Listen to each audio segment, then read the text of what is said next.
sur le thème de la table ronde, donc citoyenneté et démocratie, j'ai envie d'embrayer directement avec Jamel El Amri, parce que, alors je ne sais plus si c'était en novembre ou après Charlie. C'était après Charlie. Donc, vous aviez organisé à l'Académie, avec l'Académie, une table ronde qui s'articulait autour de la question de la citoyenneté, enfin, la façon d'articuler la citoyenneté française et son identité musulmane. Alors, pourquoi vous aviez voulu créer cette rencontre et qu'est-ce qu'il en est ressorti finalement? Parce qu'on a quand même le sentiment que la question de la citoyenneté française et de l'identité musulmane est toujours mise un peu en concurrence, alors que finalement, c'est peut-être pas forcément la bonne approche.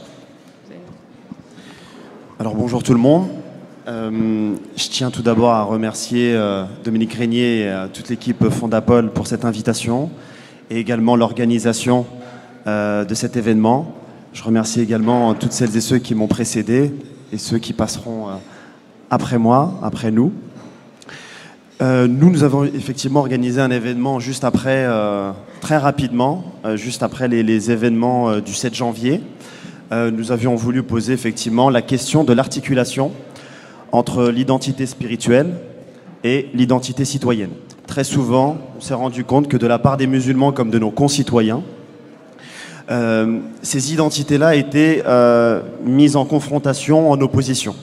Et nous avions voulu organiser cet événement, et si on l'a organisé, on est vraiment parti d'un constat, d'un triple constat. Le premier constat, c'est celui de ce que j'appellerais la crise humaine. La crise humaine. Alors qu'est-ce que c'est que la crise humaine? La crise humaine, c'est vraiment le décalage qu'il peut y avoir entre les idées, les valeurs et les individus. Et très souvent, ce que l'on peut observer de la part de tous les citoyens, peu importe leur religion, peu importe leur philosophie, leur spiritualité, c'est qu'il y a une crise humaine qui considère les valeurs comme un objet que je possède. La valeur devient ce verre que je prends, je le domine, je le mets, voilà, je le prends, je le domine. Cette bouteille, je la prends, je la mets dans ma poche. Et parce que nous ne nous sentons pas dépositaires des valeurs, et parce que nous nous sentons propriétaires, nous sommes capables de justifier, au nom d'une religion, au nom d'une philosophie,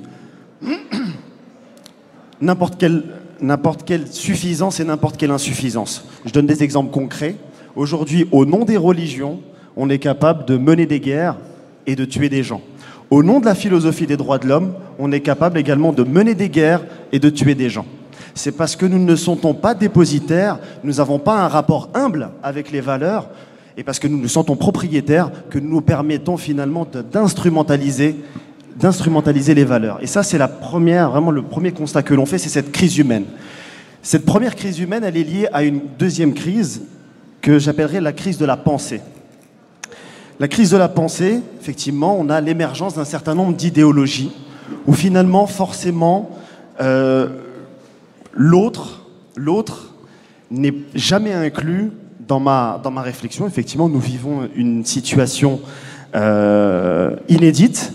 Les idéologies meurtrières créent finalement un certain nombre de murs entre les citoyens de ce pays-là. Et il faut l'avouer, nous ne sommes pas encore capables en France de nous réinventer. Nous avons une juxtaposition d'individus et de communautés, mais qui ne savent pas encore vivre ensemble et envisager l'avenir ensemble, des avenirs possibles. Et enfin, je pense sincèrement que la troisième des crises, c'est une crise spirituelle. Il faut aujourd'hui, peu importe finalement les communautés ou les citoyens, nous avons un regard qui est figé sur le passé. Que vous soyez citoyen, peu importe votre spiritualité, nous voulons ressusciter des passés dépassés. Et nous avons une angoisse de l'avenir, et nous ne sommes pas capables finalement de croire ensemble. On a parlé dans les autres tables rondes d'accepter l'altérité, la diversité. Et ça, c'est la première étape. Mais la deuxième étape, si nous voulons construire une société ensemble, alors il faut croire ensemble. Donc la première des étapes, c'est de reconnaître ces diversités intracommunautaires, mais également dans la société française, et d'être capable de croire ensemble. Donc il y a ces deux étapes, et nous sommes partis finalement de ces trois crises, crise humaine, de la pensée et une crise spirituelle. D'accord, je vous remercie, Jamel. Samia Troubi.